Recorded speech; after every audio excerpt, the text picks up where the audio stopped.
August 3, 1991, the cruise ship Oceanus left South Africa with 580 passengers and crew on board. After a violent storm, the ship was abandoned. Now, it's about to sink.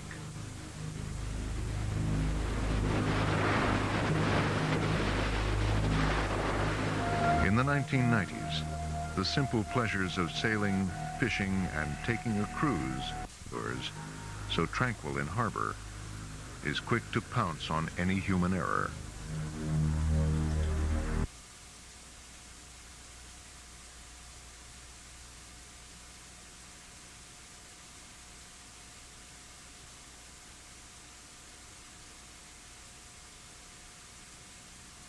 A playground. On Oregon's coast, the little harbor of Depot Bay is a magnet for sports enthusiasts. In September 1988, 6 people and a crew of 3 set out on a boat like this for a day of tuna fishing. Before it was over, the outing would end in tragedy, with far-reaching consequences for all small pleasure boats. It was great. The weather was really nice because, in fact, me and my friend Richard, we were out on the bow of the boat and enjoying the trip and going out underneath the bridge there at the bay. And we fished all day and we caught some tuna fish and had a good time. Then in the afternoon, as at about 3 o'clock, he said it was time to go back. Aboard the fishing vessel Cougar, slowly, almost imperceptibly, things started to go wrong. Well, it was probably an hour into my steering of the vessel that she felt funny, a little bit heavy on the stern. And the captain went down on deck to check things out and came back and reported there was water running over the deck. So at that point, I turned the vessel around into the sea and just let it idle. They said that they were going to contact the Coast Guard and get some pumps out here, and that we'd get this pumped out and we'd get back in and everything will be fine. Once the water level got to the height of the air intake of the engine quit. The boat swung around and started taking water on over the stern quarter. She was going down.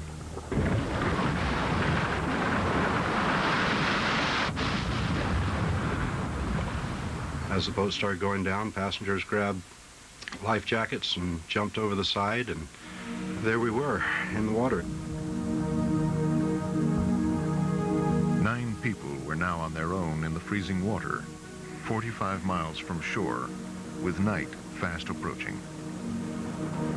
It wasn't super cold when you first jumped in, but it was cold. And it didn't take more than 15 or 20 minutes, and you started getting the shakes. Your hands started shaking and your jaws would chatter, and you had to kind of clench your teeth together to keep from your teeth knocking together. As night fell with no rescue in sight, the crew made a shocking admission. They finally told us that the radios, they weren't sure were working because they had seen some boats during the day, and they tried to make contact with those boats to find out how the fishing was, and they never could even contact boats they could see. Right now, things didn't look too good. No one even knew of their plight. The cold became unbearable. Hour after hour passed. First the captain, then the passengers began to die. They would just start screaming out in the night, and you couldn't really see them, but you could just hear these blood-curdling screams, and it's like they were trying to talk, but nothing was intelligence at all. And then they would just go quiet, and then that was it. That was the end. As death approached, Frosty Sloan said goodbye in his mind to his family. Well, I just kind of started tidying up loose ends, I guess you could say. I had 3 children at the time and a granddaughter that I called Bubba. And I just started saying goodbye.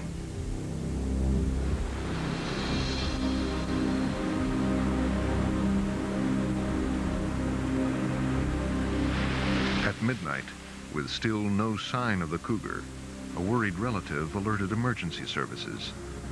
Now, help was on the way. But the survivors had no way of signaling the rescue planes that flew overhead. During the night, I could see search planes up above. It's a nice clear night, but in going from boat to water, the night flares had disappeared. I don't know where they went. They must have fallen out of my jacket. At first light, helicopters began searching 2,000 square miles of the Pacific.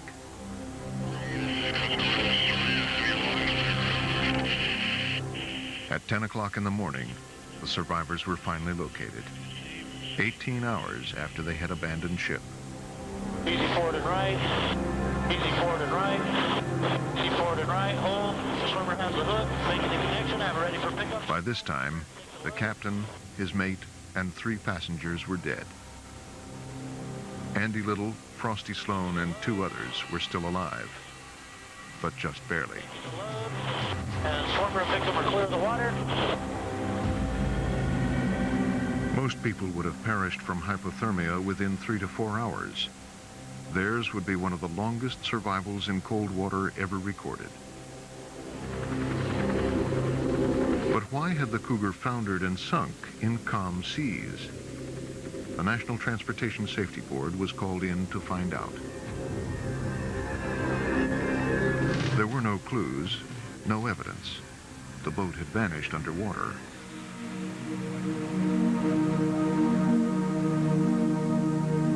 But investigators soon learned that the captain had recently made extensive modifications, adding 2 150-gallon fuel tanks to the boat.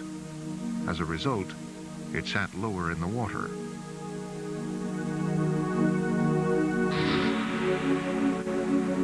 Yet that wasn't enough to explain the sinking.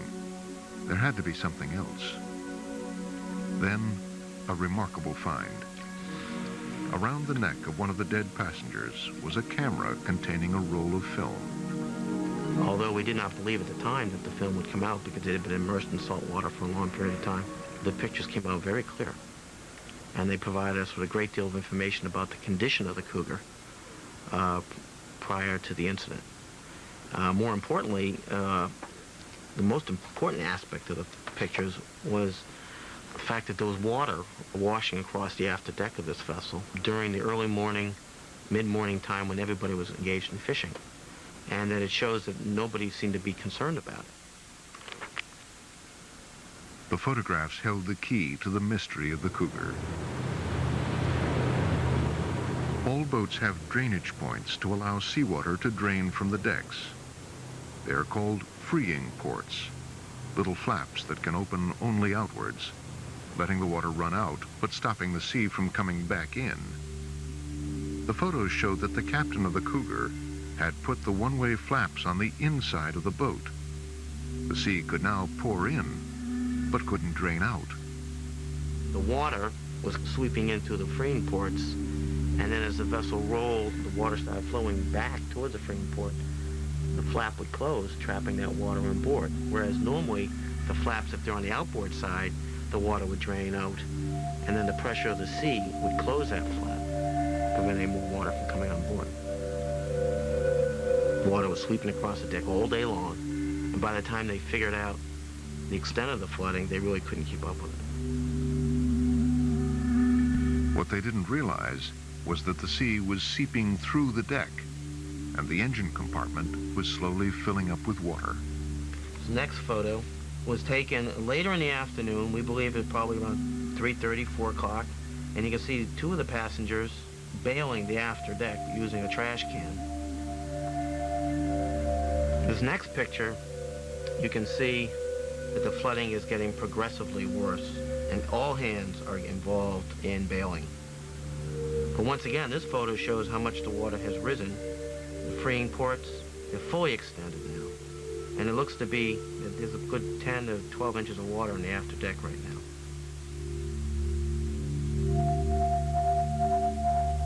The last pictures from the doomed boat showed tired passengers fighting a losing battle.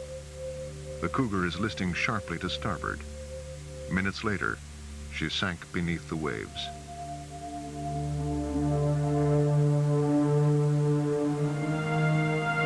people lost their lives because of a simple human error. Since then, the Coast Guard has stepped up inspections of all passenger-carrying vessels in the United States.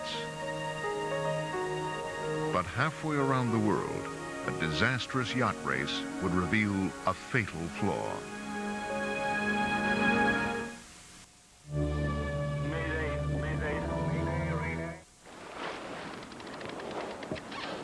Ocean racing may be the most challenging sport in the world. It pits man and machine against the elements and pushes both to the threshold of endurance. For billionaire yachtsman Ted Turner, it's the ultimate test. It's mainly a sport for masochists. Really, ocean racing is cold and wet, no women, no showers, just a minimum amount of food if you're lucky, freezing cold. You know, there's people testing themselves. Maybe it's because most of us are just on the verge of madness, you know. The sea is a very dangerous place inherently. Whenever you go into sea on a ship or boat, you're taking some risk. One race would change everyone's perception of those risks. On August 11th, 1979, 300 boats assembled for one of the greatest events in international yachting, the Fastnet, 600 miles from the English Channel to Ireland and back. Ted Turner won it in his yacht Tenacious. But today, the race is remembered not for its victors, but for its victims. For this would be the Titanic of ocean racing.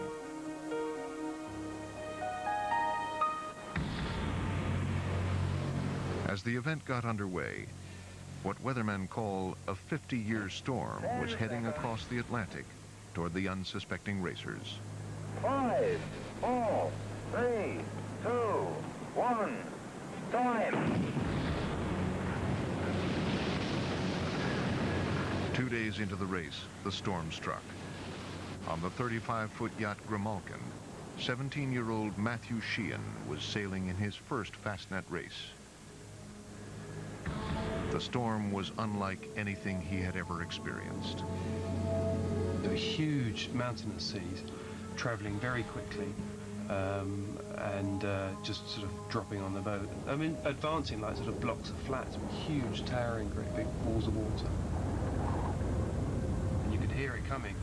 And perhaps that was one of the most frightening bits of it, was actually hearing this horrendous noise and then not quite knowing where it was coming from until it actually hit. The Grimalkin was soon in trouble. The first knockdown was a bit of a shock, as it normally is. I mean, boats don't normally get knocked down.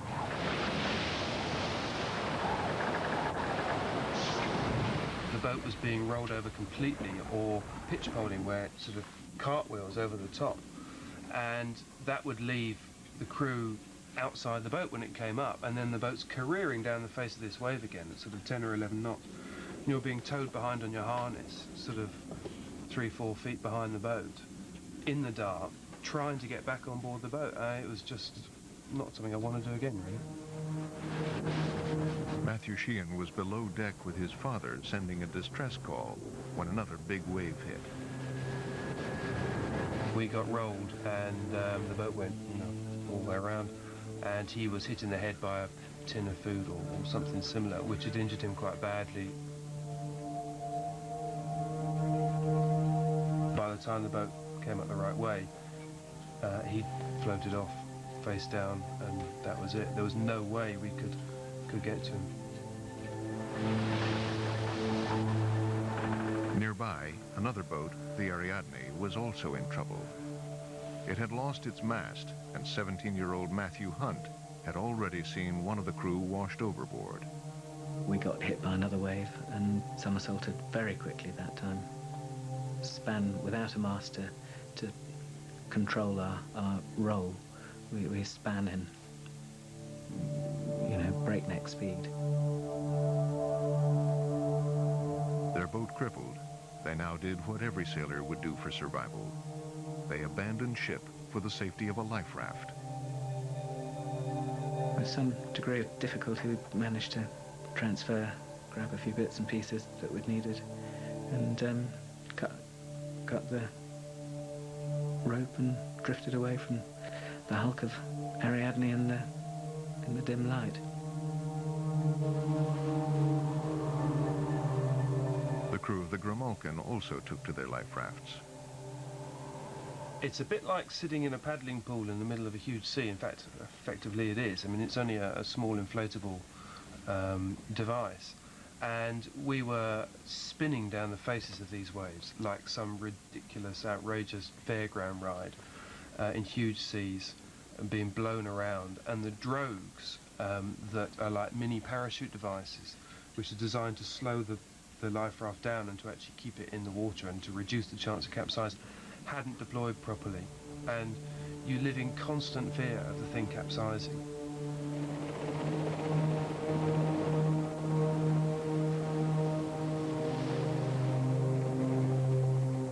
Matthew Sheehan and the others were fortunate to be rescued quickly by helicopter. The crew of the Ariadne was not so lucky. The life raft turned upside down, which catapulted us all into the water. We were clipped to the life raft, but suddenly we'd lost our safety, and we're back in the water clinging to the upturned life raft. Even so, surprisingly, at that stage, we felt rescue was on hand. There was a large merchant ship steaming towards us, and as it got closer, we could see a rope ladder dangling down the side, and it seemed like safety. Their relief was short-lived. One of them fell off the rope ladder and was washed away. Then it was Matthew Hunt's turn. This was my last chance, and I wasn't going to be able to keep going for much longer. So as the cargo boat came past us the third time, I unclipped my harness from the life raft and told the others to do the same. He perched on the upturned life raft as the ship plowed towards them. As the ladder rolled towards us, I climbed up and felt the welcome hands of crew members hauling me over the side, and sadly the other two didn't make it, didn't have the strength. They both made it to the ladder, but didn't have the strength to get up, and were washed away.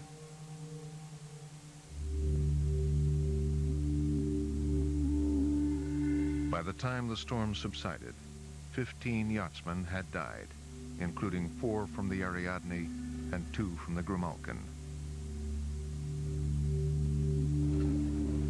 Ironically, the 2 boats, although badly damaged, survived the storm and were towed back to safe harbor.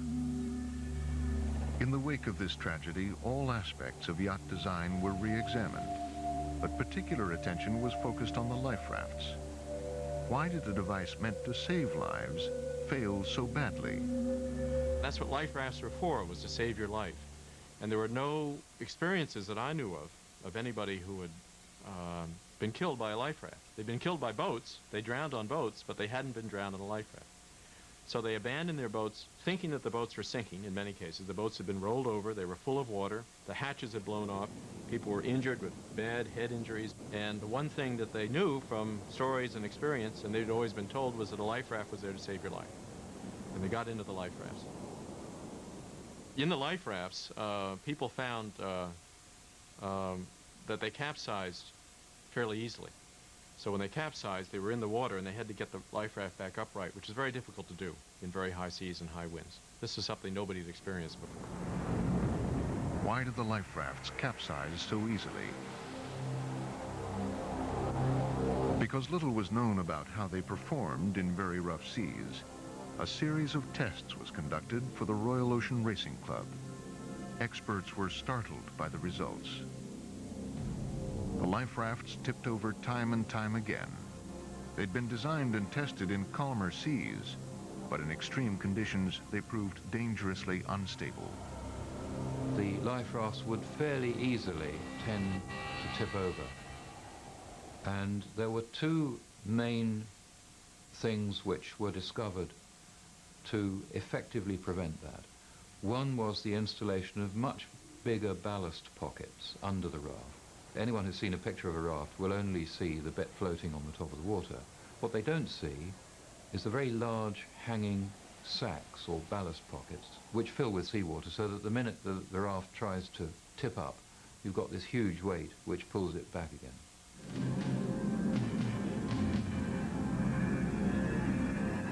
The tests also revealed the crucial importance of a drogue parachute, or sea anchor. The wave will tend to lift the craft and roll it over. If the craft is restrained by a line going upwind, then amazingly that line can hold the craft steady, so that the turning moment of the wave underneath it passes beneath the craft. And time and again tests proved that a big sea anchor or drogue, properly deployed, would prevent capsize. These improvements are now really universal on life rafts. The Fastnet tragedy led to a major rethinking about safety on all ocean-going yachts. The Fastnet is a watershed in our understanding of certain techniques, and also in encouraging people to develop new kinds of equipment. And techniques, the first one is don't trust a life raft. Do the best you can to keep your boat afloat. Getting into the life raft is the wrong thing to do unless you're standing on the top of the masthead with the water up to here, because if we thought it was frightening in the boat, the life raft was absolutely terrifying. In 1997, another yachtsman found himself in desperate peril, but this time it was in the most remote and dangerous seas in the world. Mayday, mayday, mayday. In the 20 years since the Fastnet disaster, major advances have been made in safety equipment for ocean racing. When the competitors set off in the 1997 Vendée, a single-handed round-the-world race, they had all that technology could provide: survival clothing, emergency beacons, and satellite tracking. But a lot still depends on the skill and courage of the individual. One of the competitors was Englishman Tony Bullimore on the yacht Exide Challenger. He was not favored to win, but he would soon become the most famous of the racers.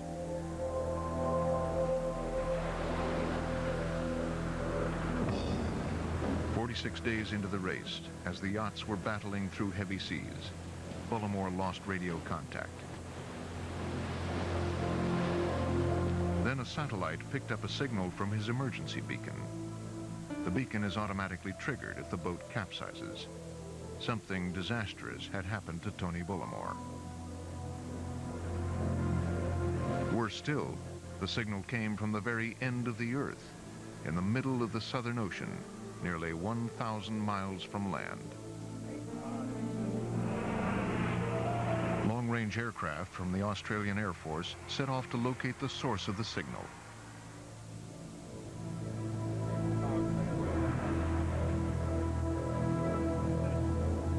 Hopes were dashed when the pilots came across the yacht, upside down, her keel torn off by ferocious seas. With no sign of Bullimore, they feared the worst.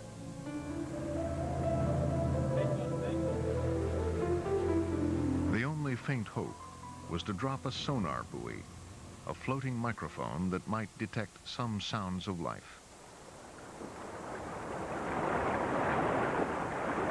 But all the rescue team could hear was the noise of crashing waves.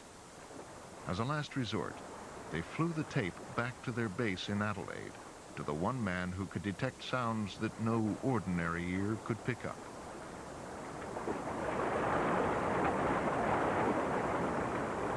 Flight Lieutenant John Possel has spent his career eavesdropping on Soviet and American submarines in the seas around Australia.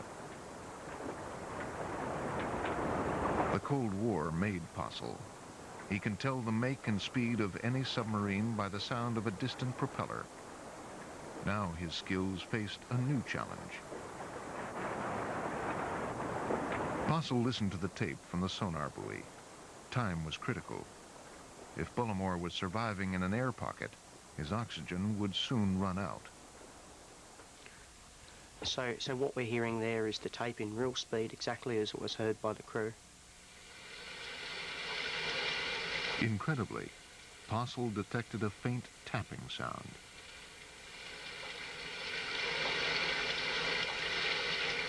But was it human, or just the rigging slapping the hull of the boat?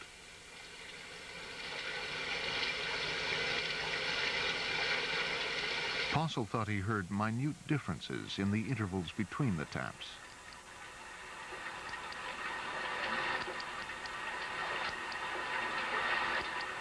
We've got a repetitive sound that's not identical every time, repetition rate-wise. However, it's identical really within the sound itself.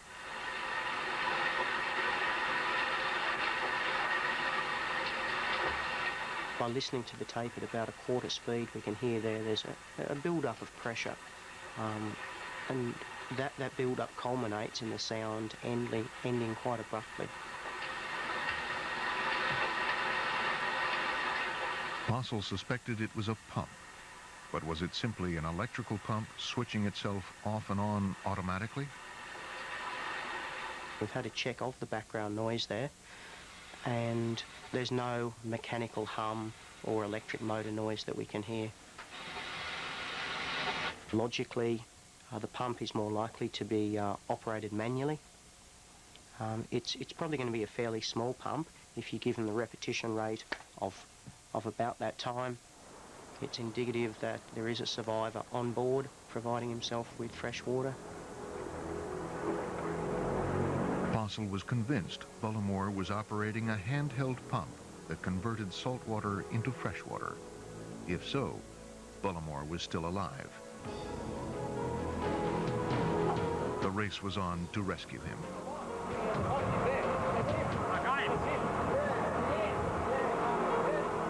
I dived out the boat and over, and boy, when I saw a couple of guys peering over the top of the upturned hull, it was heaven, absolute heaven.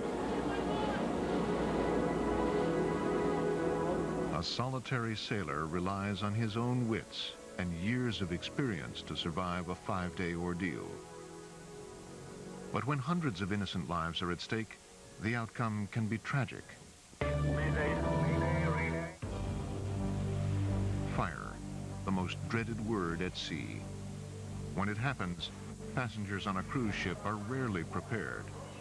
Their survival depends on the captain and crew.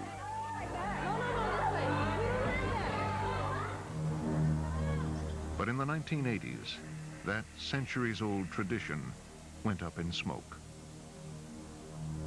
2 cruise ships, the Scandinavian Sun and the Scandinavian Sea, caught fire off the coast of Florida. 2 people died. Both ships belonged to SeaEscape, an American-registered company but owned by an international consortium. Its ships sail under a Bahamian flag of convenience. They take advantage of being able to operate over here without necessarily have to conform to the both construction and operation of the American laws. The National Transportation Safety Board issued reports criticizing the ships, but had no power to enforce any changes. Then, incredibly, a 3rd ship, the Scandinavian Star, also caught fire. The NTSB once again condemned the company's safety procedures. The Scandinavian Star then went into service operating as a ferry between Denmark and Norway, 2 of the most safety-conscious countries in the world.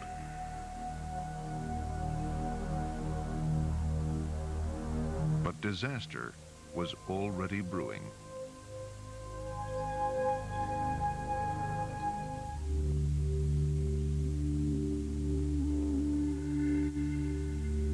The Scandinavian Star sailed from Norway on April 6, 1990, with nearly 500 people on board.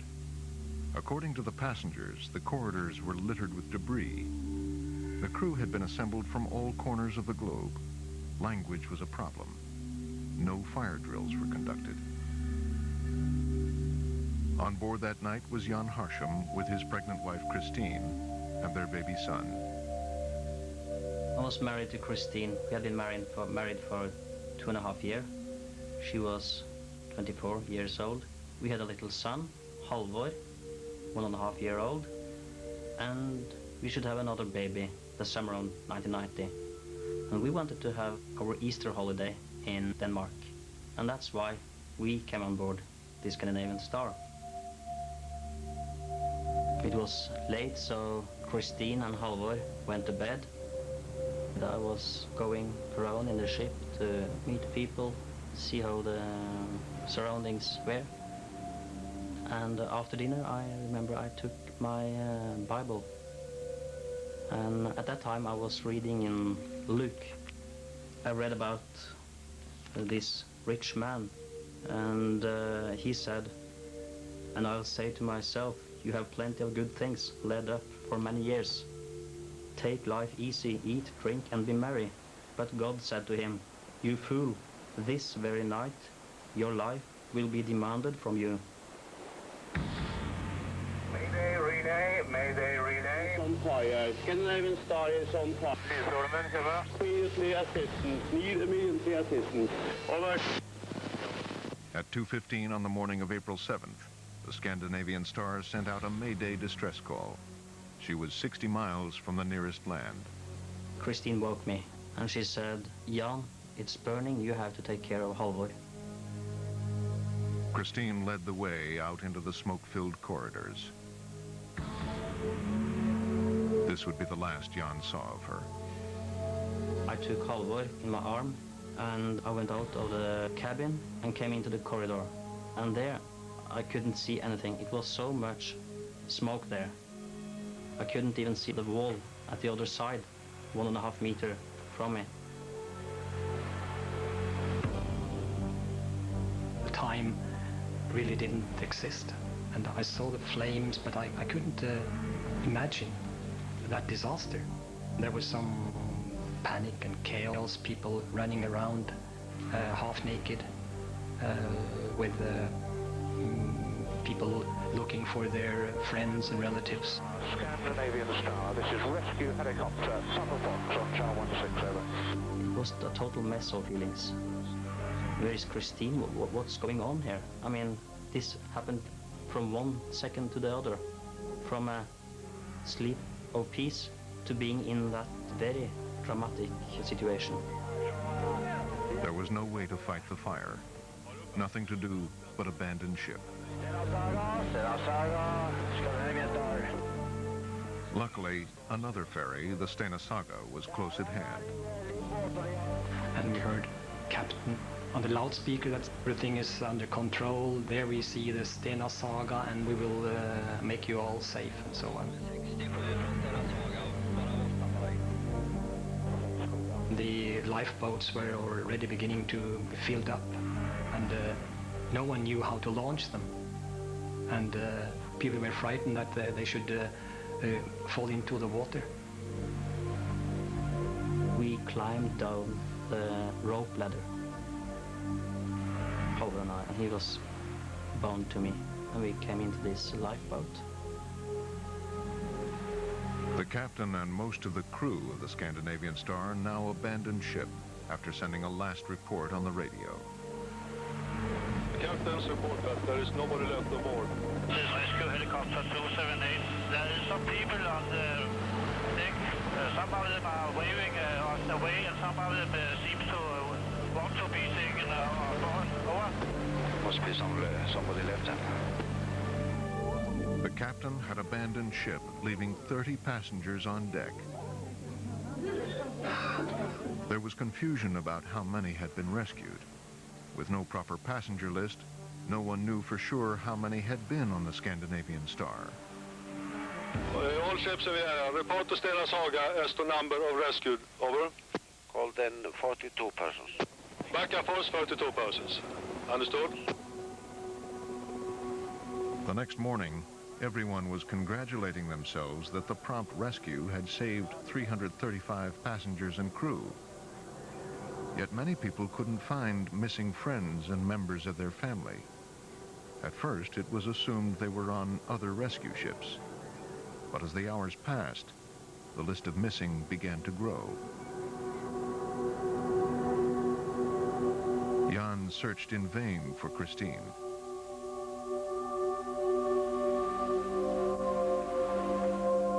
The Scandinavian Star was towed into a nearby Swedish port where the fire was put out.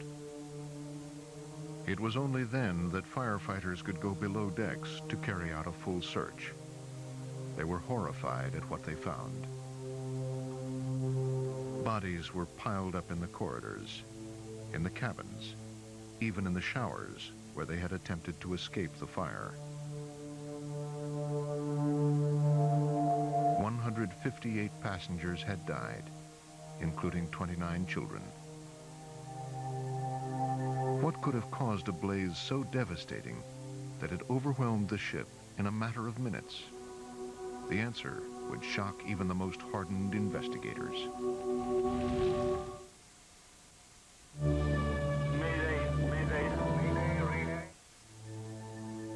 The fire that destroyed the Scandinavian Star was the worst ever aboard a ship. Now, authorities would launch the largest marine investigation ever held in Scandinavia. When I went on board the Scandinavian Star, we first saw, of course, a ship that has been burned for several days. It's very important to get to the fire scene with an open mind and to make a picture of the total scene. To talk with the witnesses, to find out what they have been seen, what type of phenomena they have seen, smoke, flames, what they heard, and possibly the time they heard the different things or saw the different things. There was no obvious mechanical or electrical problem to explain the fire, but the search for the source of the blaze soon led to a corridor down on deck 3. The clear break between the burned walls and the unburned area led to the conclusion that the fire had been started by an open flame, probably deliberately. Okay, this is the start, and the only way this could start is by having an open flame. 2 small fires earlier in the evening had been put out. Later, a convicted arsonist was found dead in a cabin directly above the point where the fire started. No one will ever know if he was responsible. But the big question was, why did it spread so quickly? The corridor walls were made of asbestos and were supposed to be fireproof. How could such a devastating fire have happened? To find out, an exact replica of the corridor was constructed using undamaged parts of the Scandinavian Star, then set on fire. If the ship had been fitted with an automatic sprinkler system, the fire would have been put out within the first few seconds, but it wasn't. In 2 minutes, the blaze was out of control. Investigators discovered that the asbestos had done its job too well, trapping the fire inside the narrow corridors. The oxygen-starved flames then leapt from corridor to corridor. The intensity of the blaze took everyone by surprise. 10 minutes after the fire started, as smoke spread throughout the ship, passengers started activating the alarm system. What the captain saw on the bridge was different signals coming up from different corridors where people pushed the buttons because they saw smoke, they saw something happening. And he was closing the different sections, and of course from the corridor in question where the fire started, no one was there to push any buttons. And the doors were left open and into the staircase. The staircase was open into the passenger deck. It was open all through to the other side. And it's actually also by accident was open into the car deck again because a fire door was blocked open. The pattern in which the fire doors were activated channeled the blaze, leading to disaster. Paul Espenson from the American National Transportation Safety Board, who had investigated the earlier fire on the Scandinavian Sea, now flew in to join the inquiry. The safety board was very concerned that there was a repeat on the Star, or the Sea, the Sun. When occurred the second time on the same ship. This is when we were concerned that some of the recommendations we had made were never adhered to, shall we say. The crew was hired and put aboard the day before the ship sailed. There was never any fire drill or a drill on there, so the crew itself knew what their duties were in an emergency. Passageways were not very well marked. Noticed where the smoke in one of the main passageways there had come down so low that the safety signs were obliterated. And this long passageway, we found 70 people. It was a horrible sight for me to see, but they just piled up in there, and they all died.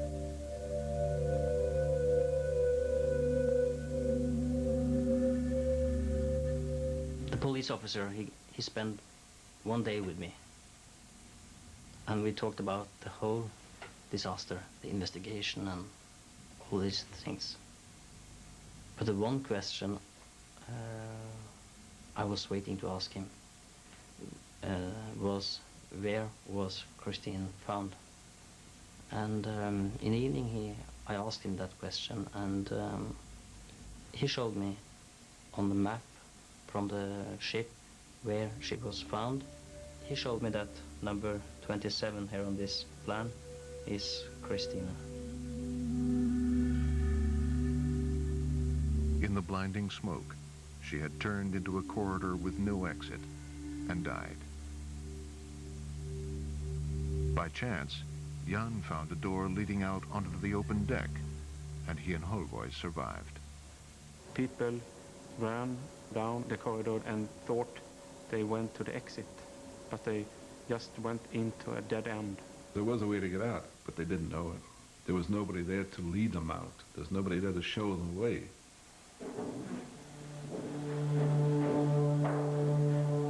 They were unhurt. They just looked like they slept in the cabins. And sometimes whole family lied on the floor and hugged each other. The investigators thought they knew the cause of the fire. They knew why it had spread. But many bodies weren't burned. What had killed the passengers? The answer lay in the thin plastic coating covering the asbestos walls. We discovered that large amounts of hydrogen cyanide was released. Quite huge amounts, actually. So if you would stay just 1 minute in that type of concentration, you're dead. At first, those who stayed in their cabins were safe. That's because the ship's ventilation system took fresh air from the outside, pumped it into the cabins, and then out into the corridors. But 50 minutes into the fire, the captain switched off the ventilation system to try to control the blaze. When the ventilation system was turned off, of course then it was a possibility for the gases, the smoke, to penetrate into the cabins through openings in the doors, and of course then killing people in the cabins.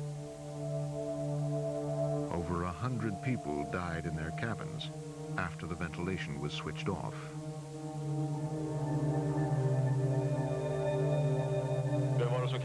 According to the official report, the boat was unfit to sail, and what the untrained crew did in this catastrophe only made it worse. Cutting the ventilation system, leaving fire doors open, failing to organize the evacuation, and leaving passengers behind when they abandoned ship. The captain was jailed for 2 months, but SeaEscape at first denied responsibility, saying that they had sold the ship the day before the Scandinavian Star set sail. The company later acknowledged that official documents lodged with Bahamian authorities showed that the transfer of title actually took place 5 months later. Jan Harsham had no doubt about who was responsible. SeaEscape said, we have nothing to do with this ship anymore. But, I mean, I didn't think about it at that time, but, I mean, this is my key. This is the key from the disaster. I mean, of course, SeaEscape was involved.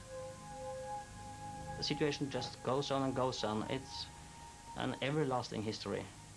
And the losers are the passengers, and people suffer, and there are new widows, new children without a father or mother. But I'm sure that this will happen again. The Scandinavian Star may have been the worst blaze aboard a passenger ship, but it's not the only one. 10 serious fires have been reported since 1980. Without enforceable laws, ships carrying hundreds of passengers will continue to operate with obsolete equipment and untrained crews. The power of the sea may be awesome, but the biggest threat to life remains our own human failings.